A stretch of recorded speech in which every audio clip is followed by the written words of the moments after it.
Hi hello welcome to our channel. నేను మీ సిరి.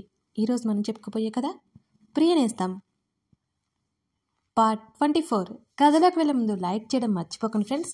మీ లైక్సే నాకు encouragement. మధ్యరాత్రి అర్జున్ కనిపించలేదు ప్రవర్తికకి. అతని కోసం చూసింది. హాల్లోకి వెళ్ళింది. అక్కడా కనిపించలేదు. తిరిగి గదిలోకి వచ్చింది. తర్వాత బాల్కనీలోకి వెళ్ళింది. ఉయ్యాలలో కూర్చుని కళ్ళు మూసుకుని కనిపించాడు అర్జున్. ఏవండి? అతని భుజం మీద భయపడుతూనే పిలిచింది. ఆమె చేతుల గాజుల చప్పుడుకి అర్జున్కి మెలకువ వచ్చింది. ఎదురుగా అతని వైపే ఆతృతగా చూస్తున్న ప్రవర్తికను చూసి తను ఎక్కడున్నాడో చూసుకున్నట్టుగా చుట్టూ ఒకసారి చూసి ఏంటి అన్నాడు విసుగ్గా. ఎక్కడ పడుకున్నారు? లోపలేమైందండి అని అడిగింది ప్రవర్తిక. నథింగ్ అన్నాడు అర్జున్. నిద్ర పట్టడం లేదా అని అడిగింది. వచ్చి చెడగొట్టావు కదా అని చిరాగ్గా అరిచాడు అర్జున్. బయట మంచు పడుతుంది, లోపలికి రండి అతన్నే చూస్తూ అంది. ఏమైంది నీకు? తేడాగా బిహేవ్ చేస్తున్నావెందుకు అని అన్నాడు. ఏమైంది? నాకేం కాలేదంది. విసిగించకుండా వెళ్ళు అన్నాడు ముఖం తిప్పుకుంటూ. మీకెందుకు అంత కోపం అని అడిగింది ప్రవర్తిక. నీకు అనవసరం. మరికొన్ని రోజులు ఎలాగో కలిసి నటించాలి కదా, కొంచెం మామూలుగా ఉండొచ్చు కదా అని అంది ఆమె. నీ ఇంటెన్షన్ ఏంటి? అసలు ఎందుకొచ్చావు నువ్వు? సూటిగా చూస్తూ అడిగాడు అర్జున్. ఎదురుగా ఉన్న చెక్కపీట మీద కూర్చుని చెంప కింద చేతులు పెట్టుకుని అర్జున్నే చూసింది ప్రవర్తిక. చెవుడా? వినిపించట్లేదా అన్నాడు చిరాగ్గా. మీకోసమే అంది ప్రవర్తిక అతని కళ్ళలోకి చూస్తూ. ఏంటి? బురుకుడి ముడివేసి చూశాడు ఆమెని. అదేనండి, మీ అత్తయ్య మామయ్య కోసం వచ్చానని చెప్తున్నాను అని వెంటనే చెప్పింది ప్రవర్తిక. ఇక్కడి నుంచి లోపలికెళ్ళి ముందు అన్నాడు ముఖాన్ని మరింత సీరియస్గా పెట్టుకుని అర్జున్. ఎందుకండి అన్నిసార్లు లోపలికి వెళ్ళు వెళ్ళు వెళ్ళు అంటారు? నేను ఇక్కడుంటే మీకేమైంది అని అడిగింది ఆమె. అక్కడి నుంచి లేచి గదిలోకి నడిచాడు. అంత కోపమేంటో అని కొనుక్కుని అతన్ని అనుసరించింది. బెడ్ మీద ఒకవైపుకు తిరిగి పడుకున్నాడు. అతని పక్కనే పడుకొని అతన్నే చూస్తూ ఉంది ఆమె. ఇద్దరికీ మధ్య చాలా దూరం ఉంది. అతన్ని చూస్తున్నట్టుగా అనిపించడంతో కళ్ళు తెరిచాడు అర్జున్. వెంటనే కళ్ళు మూసుకుంది ఆమె. అటువైపుకి తిరిగి పడుకున్నాడు అర్జున్. తర్వాత కళ్ళు తెరిచి మూతి తిప్పుకుంది. అతని గురించి ఆలోచిస్తూనే నిద్రలోకి జారుకుంది. అర్జున్ మెల్లిగా నిద్రపోయాడు. తర్వాత రోజు ఉదయం కాఫీ కప్పులతో నిద్రలేపింది ప్రవర్తిక అర్జున్ని. కళ్ళు నిలుముకొని మరీ ఆమెనే చూశాడు అతను. ఆశ్చర్యపోయాడు. ఫ్రెష్ అయ్యారండి, కాఫీ తాగుదురు అంది. విచిత్రంగా అనిపించింది ఆమె ప్రవర్తన. వెళ్ళిపోయాడు అక్కడి నుంచి. కాఫీ కప్ తీసుకుని బాల్కనీలో ఉయ్యాల్లో కూర్చుంది. అవి అపార్ట్మెంట్స్ కావడంతో చుట్టూ అపార్ట్మెంట్స్లో జనాలు కనబడుతున్నారు వాళ్ళకి. కాఫీ తాగుతూ కళ్ళు మూసుకుంది. అంతకుముందు రోజు రాత్రి అతను అక్కడే కూర్చున్నాడని ఆమె నవ్వుకుంది. కాసేపటి తర్వాత బాత్రూమ్ డోర్ తెరుచుకున్న శబ్దం రాగానే వెంటనే అక్కడి నుంచి గదిలోకి వచ్చింది. అర్జున్ ఒకసారి చూసి హాల్లోకి వెళ్ళిపోయింది. అర్జున్ బాబు లేచారా అమ్మా అని అడిగింది సీతమ్మ. అమ్మా అని చిరునవ్వుతో చెప్పి కాఫీ కలిపింది ప్రవర్తిక. తనే స్వయంగా అర్జున్కి కాఫీ ఇవ్వడానికి వచ్చింది. కాఫీ అంది అతని ముందు కప్పెడుతూ. ఇంకోసారి నాకు ఇలాంటి పనులు చేయకు, అర్థమైందా అంటూ ఆ కప్ తీసుకున్నాడు అర్జున్. నేనే కాకుండా ఇంకెవరు చేస్తారు అని అడిగింది ప్రవర్తిక. సీరియస్గా చూశాడు ఆమె నా మాటకి. అంటే మీ అత్తయ్య గారు ఉన్నారు కదా, నన్ను చేయమని చెప్పారు, అందుకే. వెంటనే మాట మార్చేస్తూ చెప్పింది ప్రవర్తిక. అలా అయినా సరే నువ్వు నాకు ఇలాంటివేం చేయాల్సిన అవసరం లేదు అని అక్కడి నుంచి లేచి డోర్ వైపుకు నడుస్తుంటే వెనక నుండి పిలిచింది ప్రవర్తిక. ఏవండి అంటూ మృదువుగా. ఏంటన్నట్టు వెనక్కి తిరిగి చూశాడు అర్జున్. గుడికి వెళ్దామా అని అడిగింది అతన్ని. ఎంత కోపంగా చూడాలో అంత కోపంగా ఆమె వైపు చూసి అక్కడి నుంచి బయటికి వెళ్ళిపోయాడు అర్జున్. పెదవి విరుస్తూ భుజాలు కదిలించింది ప్రవర్తిక. రెడీ అయింది ఆమె కూడా. అర్జున్ని ఎలా గుడికి తీసుకువెళ్ళాలా అని తెగ ఆలోచించడం మొదలుపెట్టింది. కాసేపటి తర్వాత చీర కట్టుకుని బయటికి వెళ్ళింది ప్రవర్తిక. హాల్లో ఉన్న వసుంధర్ని పలకరించింది. పక్కనే ఉన్న అర్జున్ కనీసం ప్రవర్తికని చూడనే లేదు. టిఫిన్ చేద్దురు రండి ఇద్దరి వైపు చూస్తూ చెప్పింది. అర్జున్ రానాన్న అని వసుంధర అంది. అలాగే అత్త అని చెప్పి డైనింగ్ హాల్ వైపుకి నడిచాడు. వాళ్ళిద్దరికీ స్వయంగా వడ్డించింది. వాళ్ళు తినడం అయిపోయేటప్పుడు ఏవండి, గుడికి వెళ్దామా అని అడిగింది. వెళ్ళరండమ్మా అని అంది వసుంధర. లేదత్తా, నాకు కుదరదు, ఆఫీస్లో ఇంపార్టెంట్ వర్క్ ఉంది అని అర్జున్ చెప్పాడు. ముఖం నల్లగా పెట్టుకుంది ప్రవర్తిక. ఎంతసేపు? అర్జున్ 10 నిమిషాలు కదా, పక్క వీధిలో ఉన్న గుడికి వెళ్ళండి అని వసుంధర చెప్పింది. నీకు తెలుసు కదా అత్త, నాకు గుడికి వెళ్ళడం ఇష్టం ఉండదని సీరియస్గా అన్నాడు అర్జున్. నాన్న, మీ ఇద్దరు కొత్త జీవితం మొదలుపెట్టారు, వెళ్ళిరండి నాన్న ఇద్దరు అని అంది వసుంధర.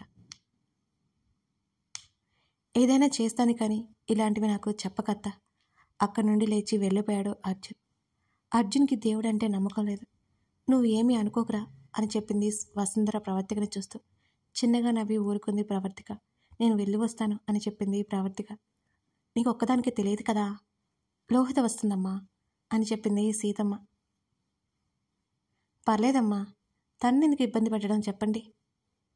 ఇబ్బంది ఏం లేదు తల్లి, నేను లోహితకు చెప్తాను, మీరు రండి అని అంది సీతమ్మ. అలాగే అన్నట్టు తల ఊపింది ప్రవర్తిక. లోహిత ప్రవర్తిక గుడికెళ్ళారు. ఇద్దరు దర్శనం చేసుకుని గుడి ఆవరణలో కూర్చున్నారు. ఇవాళ కాలేజ్ లేదా అని అడిగింది ప్రవర్తిక. ఉంది వదిన, కానీ వెళ్ళాలి అనిపించడం లేదు అని అంది లోహిత. అదేంటి? కొబ్బరి చిప్ప పగలగొట్టి లోహితకి కొబ్బరి ముక్కిచ్చింది. చాలా బోరింగ్గా అనిపిస్తోంది. అప్పుడప్పుడు ఇలా ఒక్కొక్క రోజు డుమ్మా కొట్టారు, అప్పుడే రిలాక్స్గా ఉంటుంది వదిన అని అంది లోహిత నవ్వుతూ. లోహిత మాటలకి నవ్వింది ప్రవర్తిక. లోహిత, నేనొకటి అడుగుతాను చెప్తావా అని అడిగింది. ఏంటి వదిన అడిగింది లోహిత కొబ్బరి ముక్క తింటూ. మీ అన్నయ్య గురించి నీకేం తెలుసు? అర్జున్ అన్నయ్య గురించేనా? అవునన్నట్టు తల ఊపింది ప్రవర్తిక. నాకేం తెలియదు అని అంది లోహిత. అదేంటి అని అయోమయంగా అడిగిందామె. ఎందుకంటే నేను ఇక్కడ అమ్మతో లేను. అర్జున్ అన్నయ్య అమ్మకి తెలిసే వరకు నేను ఇక్కడ లేను. మా అమ్మమ్మ వాళ్ళ ఊరి దగ్గర ఉండే సిటీ హాస్టల్లో ఉండేదాన్ని, అందుకే నాకు తెలియదు. నేను ఇక్కడికి వచ్చి 2 సంవత్సరాలైంది అంతే అని చెప్పింది లోహిత. ఆలోచనలో పడింది ప్రవర్తిక. ఏమైంది వదిన? అర్జున్ అన్నయ్య నువ్వు ప్రేమించుకునే కదా పెళ్లి చేసుకున్నారు, ఇంకా అన్నయ్య గురించి తెలియకపోవడానికి ఏముంది నీకో అని ఆశ్చర్యంగా అడిగింది లోహిత. అదేం లేదు, నాకు తెలియకుండా ఇంతకుముందు ఎవరైనా గర్ల్ ఫ్రెండ్స్ మెయింటైన్ చేస్తారేమోనని అడిగాను అంటూ నవ్వింది ప్రవర్తిక. అక్కడ ఉంది మా అన్నయ్య, అమ్మాయిలంటేనే దగ్గరికి రానివ్వడు, నువ్వు దిగులు పెట్టుకోవద్దు వదిన అంటూ నవ్వింది లోహిత.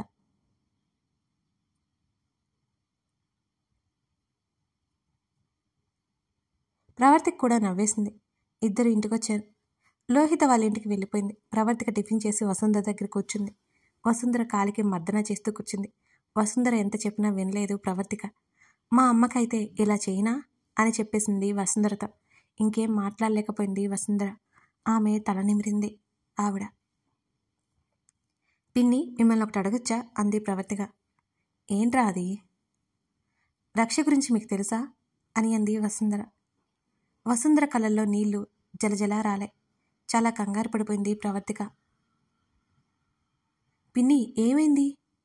ఎందుకు ఏడుస్తున్నారు అని భయంగా అడిగింది ప్రవర్తిక. కొంతసేపటికి గాని కుదురుకోలేకపోయింది వసుంధర. పిన్ని, ఏమైంది అంది కంగారుగా. చాలా భయం వేసింది ఆమెకి. ఎక్కువగా ఏడవడం వల్ల వసుంధరకి తల తిరిగినట్టు అయిపోయింది. ఆమె ఏడుపుని కంట్రోల్ చేసుకోలేకపోయింది. అప్పటికే రక్ష గురించి ఆలోచిస్తోంది. ప్రవర్తిక అడగడంతో ఇంకా ఎక్కువ ఏడ్చింది. ప్రవర్తిక చాలా కంగారు పడిపోయి వసుంధరని తట్టలేపింది. ఆమెకి ఏం చేయాలో అర్థం కావడలేదు. వెంటనే హాల్లోకి పరిగెత్తింది. ఫోన్, పర్స్ మర్చిపోయి ఇంటికి వచ్చాడు అర్జున్. నిజానికి అతనికి ఆఫీస్కి వెళ్ళాలనే అవసరం లేదు. ప్రవర్తిక గుడికంటుందని ఆఫీస్కి వెళ్తున్నట్టు వెళ్ళి వసుంధరని జాగ్రత్తగా చూసుకోవాలని వెంటనే వచ్చేశాడు అర్జున్. అప్పుడే ఏడుస్తూ హాల్లోకి వచ్చిన ప్రవర్తికని చిత్రంగా చూసి ఆమె దగ్గరికి నడిచాడు అర్జున్. అర్జున్ దగ్గరికి వెళ్ళి అక్కడ పిన్ని అంటూ ఏడుస్తూ చెప్పింది. ఆమె చెప్పేది అర్థం కాలేదు అర్జున్కి. ఏం చెప్తున్నావు? నాకు అర్థం కావట్లేదు అన్నాడు విసుగ్గా. మీ అత్తయ్య గారు కళ్ళు తిరిగి పడిపోయారు అని చెప్పింది ప్రవర్తిక. వెంటనే వసుంధర రూంలోకి పరిగెత్తాడు అర్జున్. బెడ్ మీద చలనం లేకుండా పడి ఉంది వసుంధర. కంగారుగా ఆమె దగ్గరకు వెళ్ళి వెంటనే టాబ్లెట్స్ తీసి బలవంతంగా ఆమెకి వేశాడు అర్జున్. వాటర్ అందించింది ప్రవర్తిక. మంచినీరు తాగించింది. వసుంధర అరచేతిలో చేత్తో రబ్ చేశాడు అర్జున్. ప్రవర్తిక ఆవిడ కాళ్ళని అలాగే రబ్ చేసింది. కాసేపటి కనుక దాదాపు అరగంటకి వసుంధర స్పృహలోకి వచ్చింది. రక్ష గురించి తనే వసుంధరని అడిగిన విషయం తెలిస్తే అర్జున్ ఎలా రియాక్ట్ అవుతాడో అని భయపడిపోయింది ప్రవర్తిక. ఎలా ఉందత్త? ఆవిడ పక్కన కూర్చుని ఆవిడ చేతిని పట్టుకున్నాడు అర్జున్. బాగున్నట్టుగా తల ఊపింది. ఏడ్చావా అని అడిగాడు అర్జున్. మౌనంగా ఉంది వసుంధర. బెడ్ వెనకబడిన సెట్ చేసి ఆవిడ్ని కూర్చోబెట్టాడు. అప్పుడు ఎందుకు బాధపడుతున్నావత్తా? ఎన్నోసార్లు చెప్పాను నీకు రక్ష గురించి ఆలోచించవద్దని అన్నాడు అర్జున్. ఎలా మర్చిపోతాను నాన్న? ఆమె కన్నీళ్లు పెట్టుకుంటూ అంది.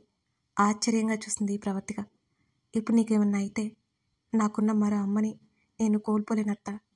అమ్మ కంటే నువ్వే ఎక్కువ నాకు ఇష్టం అన్నాడు అర్జున్ బాధగా. కన్నీళ్ళు వచ్చేసాయి వసుంధరకి.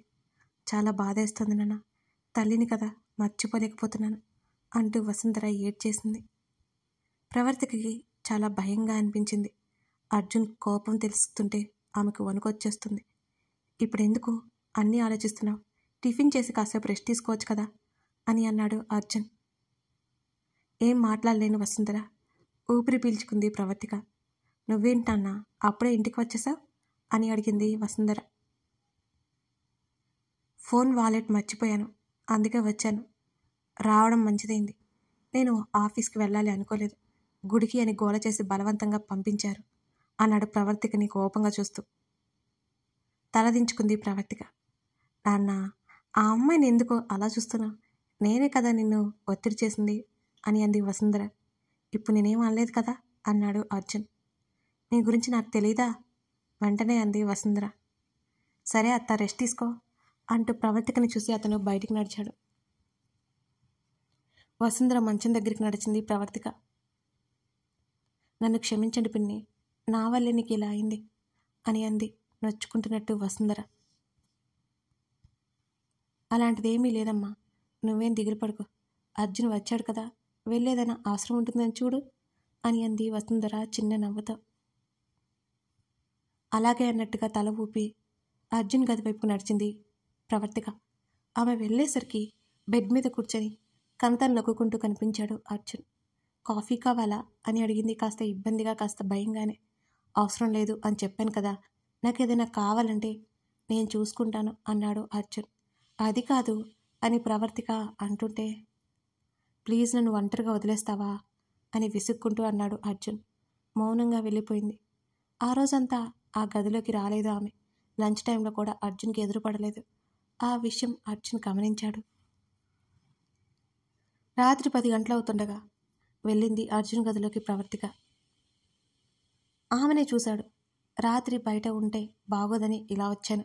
మీరు వద్దంటే ఇంకొక రూమ్ ఖాళీగానే ఉంది, అక్కడికి వెళ్తాను అని అంది ప్రవర్తిక. అక్కడ ఉండకుండా బాల్కనీలోకి వెళ్ళిపోయాడు. ఎలా అర్థం చేసుకోవాలి ఈ మనిషిని అని నిట్టూర్చింది. ఆమె కూడా బాల్కనీలోకి వెళ్ళింది. ఆమె వచ్చినట్టుగా సహజమైన ఆమె శరీర పరిమళం అతన్ని తాకి ఆమె వచ్చినట్టు తలెప్పుకనే తెలిపింది. తల తిప్పి ఆమె వైపు చూశాడు. మీరింకా సమాధానం చెప్పలేదు, నన్ను ఎక్కడ పడుకోమంటారు అని అడిగింది ప్రవర్తిక. అంతకుముందు రోజు వరకు ధైర్యంగా ఉన్న అమ్మాయి సడన్గా మారిపోవడం ఏదో తేడా అనిపించింది అర్జున్కి. నీ ఇష్టం అన్నాడు అర్జున్. సరే మీరు రండి లోపలికి, బయట చల్లగా ఉంది అని చెప్పింది ఆమె. అసలు నీ మనసులో ఏముంది? సూటిగా ఆమెనే చూశాడు అర్జున్. ఏముంది? ఏం లేదు అంది తడపడుతూ. నోరు మూసుకుని వెళ్ళి పడుకో అన్నాడు చిరాకుగా. మూతు ముడిచి కోపంగా అక్కడి నుంచి వెళ్ళిపోయింది ప్రవర్తిక. వెళ్ళి బెడ్ మీద పడుకుంది. నిద్ర రాలేదు ఆమెకి. చాలా సేపటి వరకు ఆలోచిస్తూనే ఉండిపోయింది ప్రవర్తిక. అరగంట తర్వాత బాల్కనీలోకి తొంగి చూసింది. ఉయ్యాలలో కూర్చొని ఆలోచిస్తూ కనిపించాడు అర్జున్. అతను అలా చూడలేకపోయింది. అతని దగ్గరికి వెళ్తే ఖచ్చితంగా చంపేసేలా ఉన్నాడు. ఏం చేయాలి ఇప్పుడు? అందుకే బెడ్ మీదకి వెళ్ళి గట్టిగా అరిచింది. ప్రవర్తిక అలా అరవడంతో కంగారుగా గదిలోకి వచ్చాడు అర్జున్. ఆమె బెడ్ మీద నిద్రపోతూ కలవరిస్తున్నట్టు మాట్లాడింది. వెంటనే ఆమె దగ్గరికి వెళ్ళి అర్జున్ పరీక్షగా చూశాడు. కథ కొనసాగుతుంది. మరి ప్రవర్తిక మనసులో ఏముందంటారు? అర్జున్ గెస్ చేయలేకపోతున్నాడు. మీరు గెస్ చేయండి. ఇప్పుడు లోపలికి వచ్చిన అర్జున్కి ప్రవర్తిక యాక్టింగ్ చేస్తున్నట్టు అర్థమైతే ఆమె పరిస్థితి ఏంటి పాపం? కథ నచ్చితే లైక్ చేసి కామెంట్ చేయడం మర్చిపోకండి ఫ్రెండ్స్. మీ అమూల్యమైన అభిప్రాయాలు మన కథకి చాలా చాలా అవసరం. Thank you.